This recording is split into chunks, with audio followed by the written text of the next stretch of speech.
خاصا ازالہ کیا اپنی غلطیوں کا. انہوں نے جس طرح سے عمران خان صاحب کو وہ لے کے آئے تھے اقتدار میں اور جو الیکشن میں ریگنگ کی تھی، تو وہ چونکہ قمر جاوید باجوہ صاحب کا ایشو نہیں ہے، وہ فوج کا عہدہ ہے آرمی چیف کا، اور اسے اس طرح سے داغدار یا اسے سزا یافتہ نہیں کیا جا سکتا عہدے کو. تو اسی وجہ سے آپ قمر جاوید باجوہ والا جو معاملہ ہے اس کو چھوڑ دیں. باقی جو شخصیات ہیں ان کے یقینی طور پر مجھے لگتا ہے کہ گھیرا تنگ ہوگا، اور میاں نواز شریف صاحب ان معاملات کے اوپر خاصے جو ہیں وہ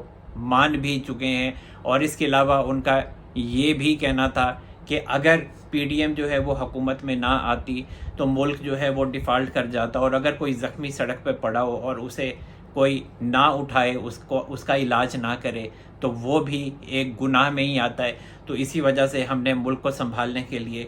ڈیفالٹ سے ہم نے بچایا ہے. اور جس طرح سے 2017 میں جو مجھے سزائیں دی گئیں، ہم نے بجلی کا جو معاملہ تھا اس کو ٹھیک کیا، جو بحران تھا اس کو دور کیا، نئے بجلی کے ہم نے گھر لگائے. اور جس طرح سے ہمیں جیلوں میں کیا گیا تو اس کی بھی کوئی بدترین مثال نہیں ملتی. اور مجھے یقین ہے کہ پاکستان مسلم لیگ نون جو ہے وہ آئندہ عام انتخابات میں کامیابی حاصل کرے گی. اور میں نے اپنا معاملہ جو ہے وہ پہلے بھی اللہ تعالیٰ پر چھوڑ دیا تھا، میں نے اپنا معاملہ ابھی بھی اللہ تعالیٰ پر ہی چھوڑ دیا ہے، اور اللہ جو ہے وہ بہتر کرے گا. اور مسلم لیگ نون جو ہے وہ زور و شور سے میاں نواز شریف صاحب کی پاکستان واپسی کی تیاریاں کر رہی ہے، اور 21 اکتوبر کو میاں نواز شریف صاحب جو ہیں وہ لاہور میں اتریں گے، اور اس کے بعد وہ اپنے کیسز کا سامنا کریں گے. اور اس وقت تک جو ہے وہ پریکٹس اینڈ پروسیجر بل کا جو معاملہ ہے وہ بھی حل ہو جائے گا. اور یقینی طور پر بلکہ لگتا ہے یہ کہ میاں نواز شریف صاحب کو ان کیسز سے نجات بھی مل جائے گی. اور جیسا کہ میں نے آپ کو بتایا تھا کہ جو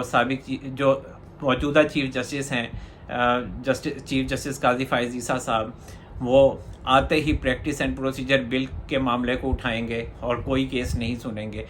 اور انہوں نے آتے ہی کل ان کا پہلا دن تھا، اور انہوں نے فل کورٹ جو ہے وہ اس کو تشکیل دیا اور پریکٹس اینڈ پروسیجر بل کا معاملہ ہی اٹھایا. اور انٹرسٹنگلی جو ہے کہ وہ انہوں نے لائیو بھی میڈیا پر دکھایا، پاکستان ٹیلی ویژن پر لائیو نشریات پیش کی گئیں، اور ساری جو پروسیڈنگ ہے شام تک وہ دکھائی گئی. اور جو چیف جسٹس ہیں قاضی فائز عیسیٰ صاحب،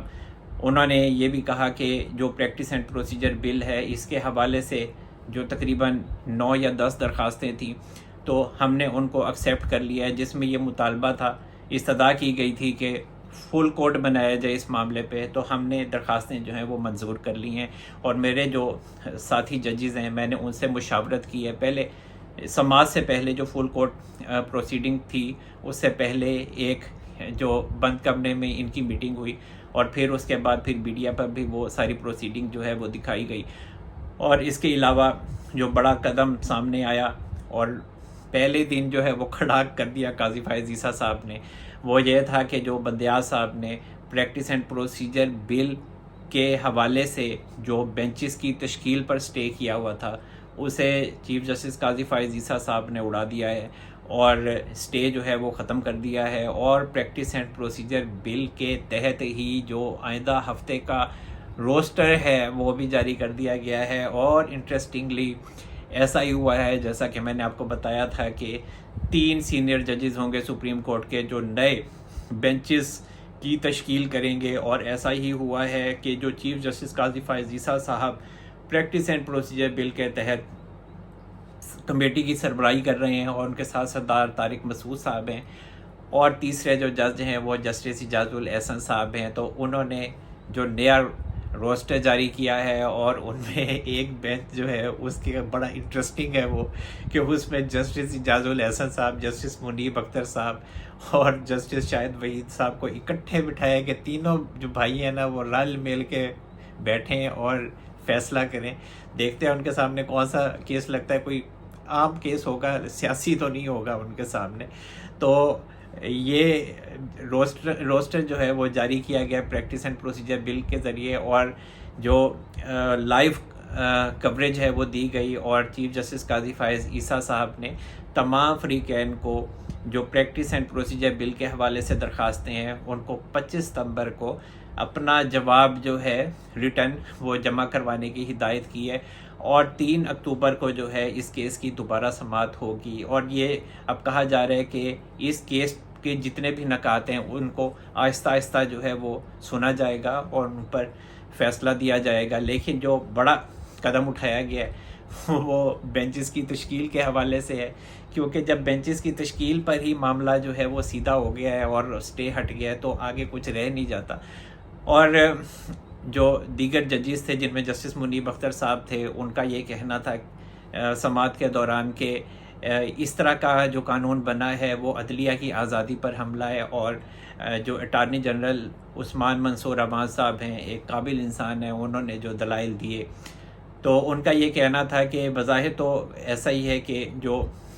چیف جسٹس ہیں سپریم کورٹ کے، ان کے اختیارات کو اس قانون کے تحت جو پریکٹس اینڈ پروسیجر بل کا قانون ہے اس کے تحت تقسیم کیا گیا ہے، لیکن فوراً ہی جو چیف جسٹس قاضی فائز عیسیٰ صاحب ہیں انہوں نے رسپانس دیا، اور انہوں نے جو اٹارنی جنرل عثمان منصور عوان صاحب ہیں ان کی جو دلائل تھے ان پر رسپانس دیا، اور کہا کہ بلکہ اس کو ایسے کہنا چاہیے کہ چیف جسٹس کا جو بوجھ تھا اضافی اس کو اتارا گیا ہے، اس کو ہلکا کیا گیا ہے۔ تو اٹارنی جنرل عثمان منصور عوان صاحب نے کہا کہ بالکل آپ نے بہت اچھی اس کی تشریح کی ہے، بات کی، اور بڑا اچھا آپ نے اس کا رسپانس دیا ہے، اور کلیئر نظر آ رہا ہے جیسا کہ میں نے آپ کو بتایا تھا کہ چیف جسٹس قاضی فائز عیسیٰ صاحب ہوں، یا جسٹس منصور علی شاہ صاحب ہوں، یا اطہر من اللہ صاحب ہوں، یا پھر جسٹس یحییٰ آفریدی صاحب ہوں، یا جسٹس امین الدین خان صاحب ہوں، یا پھر جسٹس جمال خان مندوخیل صاحب ہوں، یا پھر جسٹس مسرت ہلالی صاحبہ ہوں، اور جو دیگر ججز ہیں، لیکن خصوصاً یہ جو ججز ہیں یہ پریکٹس اینڈ پروسیجر بل کی ہی حمایت کریں گے، اور جو جونیئر ججز ہیں وہ تو بندیال صاحب جب تھے تو وہ ان کے دھڑے کے تھے، تو بندیال صاحب جو ان کو کہتے تھے وہ اسی کے مطابق ہی چلتے تھے، اور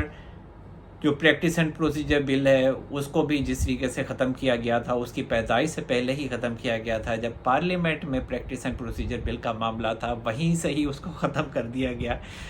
اتنا خوف تھا چیف جسٹس عمرتا بندیال صاحب میں کہ وہ ہر معاملہ جو ہے وہ اپنے ہاتھ میں رکھنا چاہتے تھے، تو جو بندیال صاحب کہتے تھے جو جونیئر ججز نے تو وہی کرنا تھا۔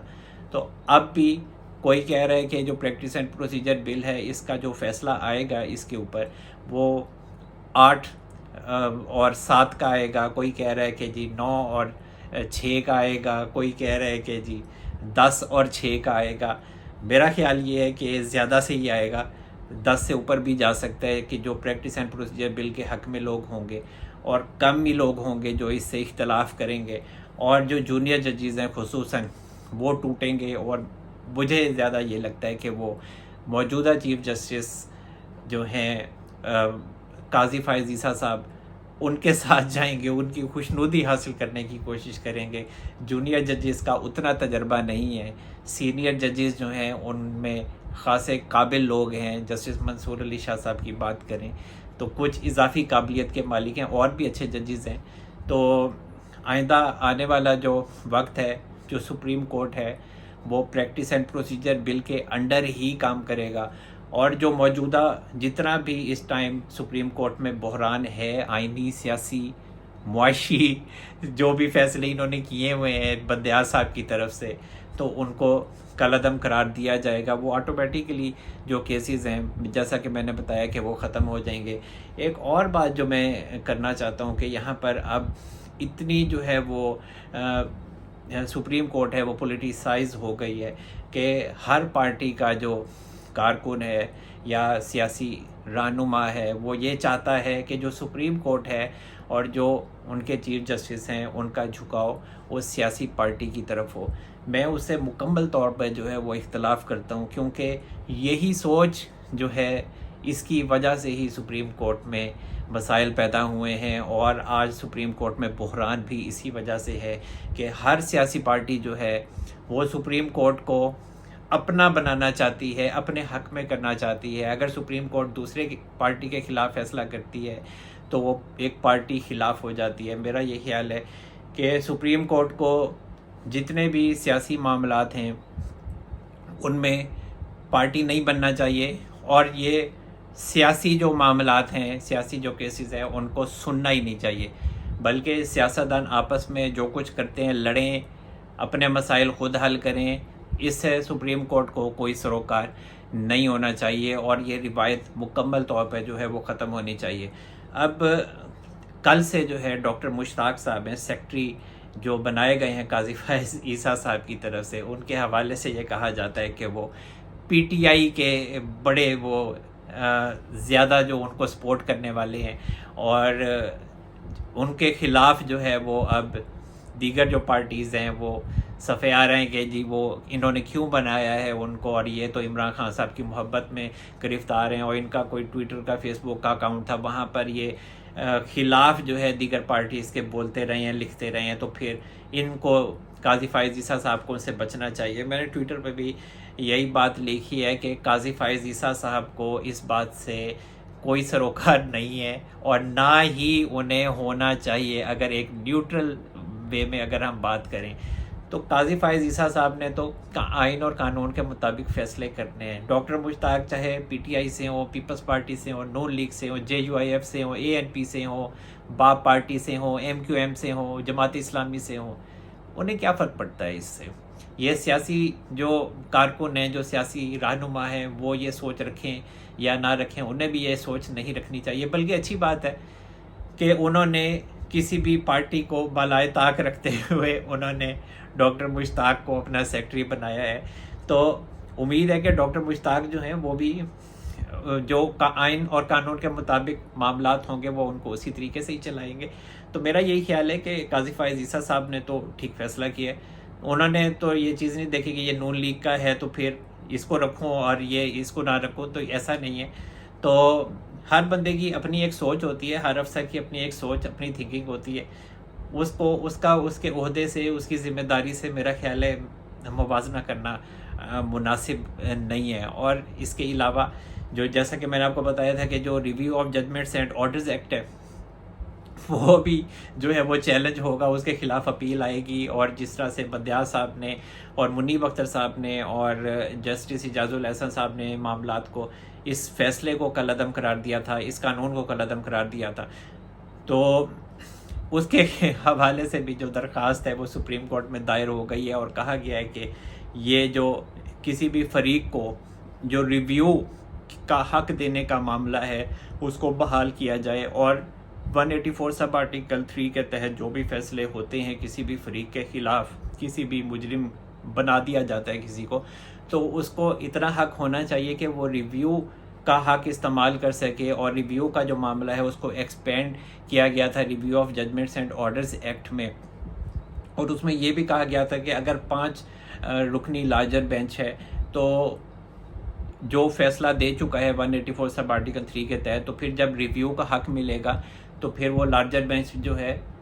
وہ مزید ایکسپینڈ کرے گا. کیونکہ اگر 5 کا بینچ ہے تو پھر 6-7 کا جو لارجر بینچ ہے وہ بنایا جائے گا. اور اب یہ جو درخواست ہے وہ سپریم کورٹ میں دائر کی گئی ہے، اور یقینی طور پر یہ درخواست جو ہے وہ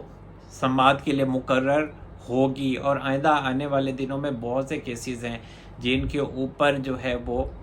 نظر ثانی کی جائے گی، اور بڑے جو بدیال صاحب کے فیصلے ہیں ان کو بھی ختم کیا جائے گا. اور یہ پریکٹس اینڈ پروسیجر بل ہی ایک ایسی تلوار ہے جو بندیال صاحب کے بہت سے فیصلوں کو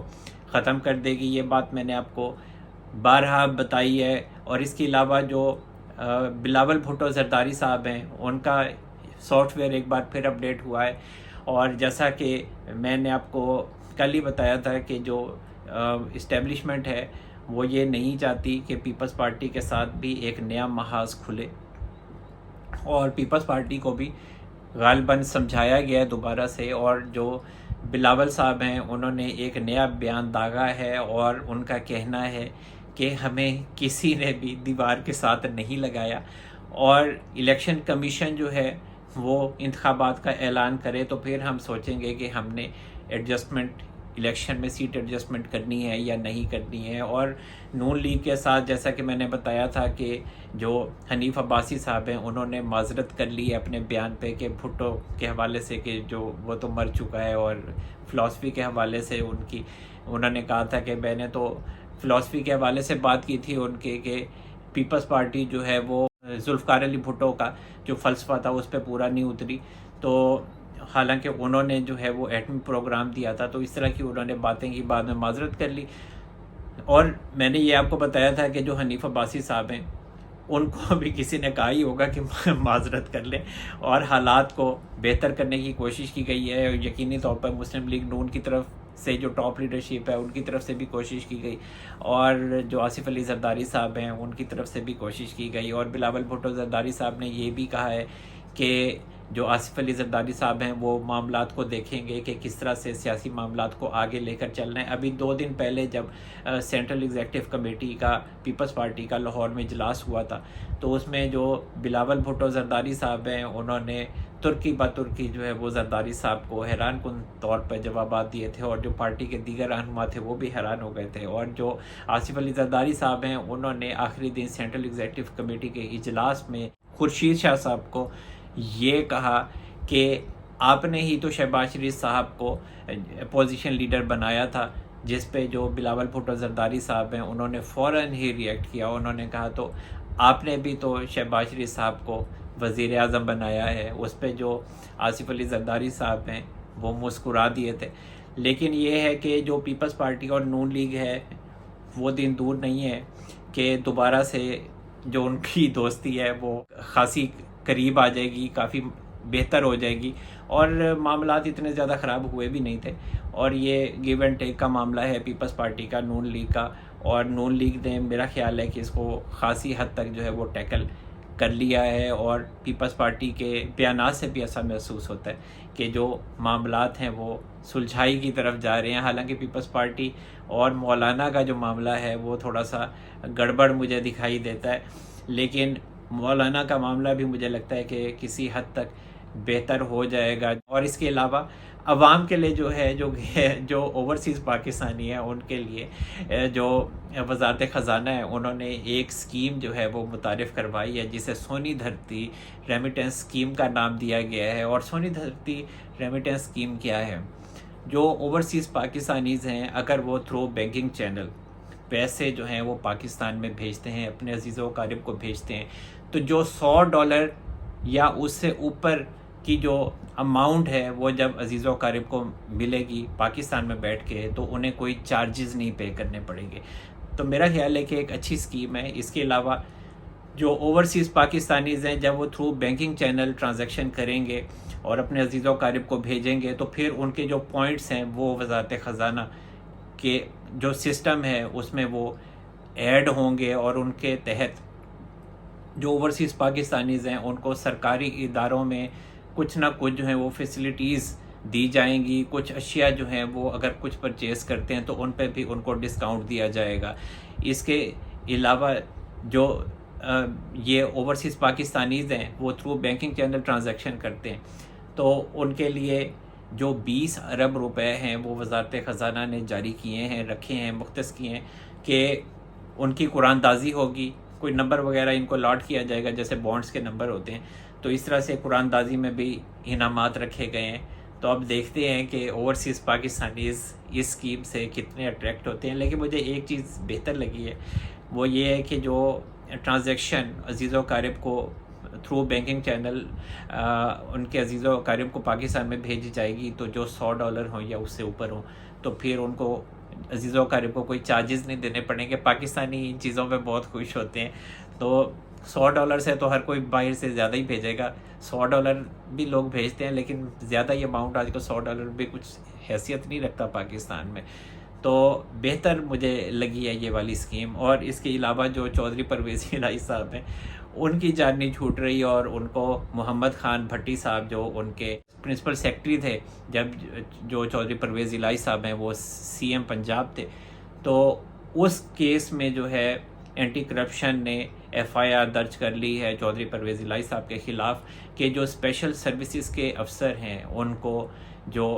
پرنسپل سیکرٹری ہیں ٹو سی ایم پنجاب یا کسی کوئی بھی صوبے کا سی ایم ہے وہ نہیں لگایا جا سکتا. اور چودھری پرویز الہی صاحب نے جو محمد خان بھٹی صاحب ہیں ان کو صرف مالی فائدہ حاصل کرنے کے لیے لگایا. اور پھر وہ جو ماسٹر پلان تھا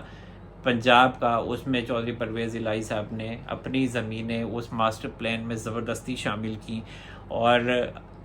اپنے بیٹے کو اور اپنے آپ کو مالی فائدہ پہنچانے کی کوشش کی. اس میں ان کی ضمانت ہو گئی. لیکن یہ ہے کہ چودھری پرویز الہی صاحب ایک کیس سے نکلتے ہیں. اب انہیں محمد خان بھٹی صاحب کے کیس میں پکڑ لیا گیا ہے. اور جب انہیں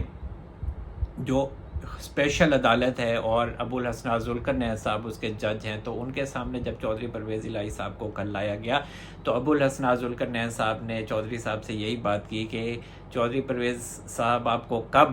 آپ کی جان چھوٹے گی. اور ان جو وکیل صفائی ہیں ان سے بھی یہی بات کی. تو چودھری پرویز الہی صاحب نے کہا کہ جی مجھے میری فیملی سے ملنے دیا جائے. تو ابوالحسن ذوالقرنین صاحب جو کہ جج تھے ان کا یہ کہنا تھا کہ جو جیل میں آپ کا خیال رکھنے والے ہیں وہ بھی جو جیل انتظامیہ ہے وہ بھی آپ کی فیملی کی طرح ہے. تو چودھری پرویز الہی صاحب کے حوالے سے ابوالحسن ذوالقرنین صاحب نے کیس کی نوعیت پوچھی جس پر انہیں بتایا گیا کہ جو چودھری پرویز الہی صاحب ہیں وہ جوڈیشل کمپلیکس میں جو توڑ پھوڑ ہوئی تھی اس کے حوالے سے مقدمے میں نامزد ہیں. بہرحال کیسز تو ان کے اوپر بہت سارے ہیں. کوئی بھی چوکلا ہوتے ہوئے انہوں نے گرفتار کرا دیو تو سارے یہ چودھری پرویز الہی صاحب پر کسی نہ کسی کیس میں گرفتاری ہو جاتی ہے. بہرحال جو ابوالحسن ذوالقرنین صاحب ہیں انہوں نے چودھری پرویز الہی صاحب کو دوبارہ سے جوڈیشل ریمانڈ پر جیل بھیج دیا ہے. اور اس کے علاوہ جو الیکشن کمیشن ہے اس نے جو حلقہ بندیاں بنانے کی جو کمیٹی ہے اس کو یہ کہا ہے ہدایات جاری کی ہیں کہ وہ 26 ستمبر تک جو ہے وہ حلقہ بندیوں کا کام جو ہے وہ مکمل کرے اور اشاعت جو ہے وہ 27 ستمبر تک مکمل کر لے. اور الیکشن کمیشن یہ چاہتا ہے کہ الیکشن جو ہیں وہ جلد از جلد کروائے جائیں. اور سیاستدانوں کی بھی یہی ڈیمانڈ وہ کرتے رہیں گے اور الیکشن جو ہیں وہ فروری میں ہی ہوں گے. کچھ لوگوں کا ابھی بھی خیال ہے کہ الیکشن نومبر میں ہو جائیں گے لیکن الیکشن نومبر میں نہیں ہوں گے, فروری میں ہی ہوں گے. مڈ فروری میں رمضان سے پہلے انشاءاللہ ہو جائیں گے. اس کے بعد پھر مارچ میں جو ہے وہ سینٹ کی الیکشن ہوں گے. اسٹیبلشمنٹ بھی یہی چاہتی ہے کہ جو الیکشن ہے وہ فروری میں ہو جائیں عام انتخابات, اور پھر اس کے بعد سینٹ کے الیکشن جو ہیں وہ بھی مارچ میں ہو جانے چاہیے. اور جو الیکشن کمیشن ہے وہ 30 نومبر تک جو ہے وہ حلقہ بندیوں کی جو اشاعت ہے جو لسٹیں ہیں وہ جاری کر دے گا. اور اس کے بعد پھر ووٹر لسٹیں جو ہیں وہ بھی سامنے آ جائیں گی اور حلقہ بندیاں جو ہیں وہ بھی سامنے آ جائیں گی. تو آئندہ جو سپریم کورٹ ہے ابھی فی الحال پاکستان کی جو سیاست ہے وہ ایک سائڈ پر, اور جو پاکستان کے حوالے سے جو قانونی معاملات ہیں وہ سپریم کورٹ میں اچھا جو ہے وہ معاملات اچھا شو آپ کو دیکھنے کو ملے گا. باقی مجھے یہ زیادہ نہیں لگتا کہ جو پروسیڈنگز ہیں سپریم کورٹ کی وہ متواتر جو ہیں وہ میڈیا پر لائیو دکھائی جائیں گی. ایک دن تو دکھا دی گئی ہیں چیف جسٹس قاضی فائز عیسیٰ صاحب کی طرف سے, لیکن میرا خیال ہے کہ روزانہ یہ معاملات نہیں ہوں گے. باقی قاضی فائز عیسیٰ صاحب کے حوالے سے لگتا ہے کہ وہ زیادہ شو شاہ کے جو ہیں وہ زیادہ دل دادا نہیں ہیں اور وہ کام سے کام رکھنے والے انسان ہیں. اور ایک مرسیڈیز بندیال صاحب کے پاس ہی جس میں وہ آیا جایا کرتے تھے, اور اس کے بعد انہوں نے عمران خان صاحب کو بھی 9 مئی کے جو واقعات تھے اور وہ جیل میں تھے اور ان کے لیے دوبارہ اسپیشل مرسیڈیز بھیجی, اور ان کو جس طریقے سے جو ججز تھے ان کی جو راہداری ہیں سپریم کورٹ میں وہاں سے اسپیشل بندیال صاحب کے کہنے پر ہی لایا گیا اور گڈ ٹو سی یو کہا گیا. تو جو چیف جسٹس قاضی فائز عیسیٰ صاحب ہیں انہوں نے مرسیڈیز لینے سے انکار کیا اور انہوں نے وہی نارمل جو کرولا ہے 1300 cc اسی کو ہی استعمال کرنا مناسب سمجھا, اور پہلا دن تھا وہ آئے بھی اسی گاڑی پر. اور اچھی بات ہے, سادگی اپنانی چاہیے. اور بڑی شخصیت جو بڑے قاضی ہیں قاضی فائز عیسیٰ صاحب بڑے چیف جسٹس ہیں, تو اگر وہ یہ مثال قائم کریں گے تو باقی لوگ بھی مثال قائم کریں گے, ان کو فالو کریں گے. تو پہلا دن تھا، انہوں نے آتے ہی اپنا جو سٹاف تھا وہ گیٹ پہ انہوں نے قاضی صاحب کا استقبال کیا، اور قاضی صاحب نے ان کو یہی ہدایت کی کہ جو بھی یہاں سائل آتے ہیں وہ خوشی سے نہیں آتے، تو آپ نے ان کے مسائل کو حل کرنا ہے اور اس طرح سے پیش آنا ہے جیسے مہمان کے ساتھ میزبان پیش آتا ہے۔ تو ہم 57,000 ہمارے پاس کیسز یہاں پہ پڑے ہوئے ہیں، سپریم کورٹ میں پینڈنگ ہیں۔ ہماری کوشش ہے کہ ہم ان مسائل کو، یہ جو 57,000 کیسز ہیں ان کو ہر صورت اور جلد از جلد جو ہے وہ حل کریں۔ تو جناب اب تک کے لیے اتنا ہی۔ اللہ تعالی ہم سب پر اپنا رحم و کرم فرمائے۔ منصور احمد قریشی کو اجازت دیجیے، اپنا بہت سارا خیال رکھیے گا۔ اللہ حافظ۔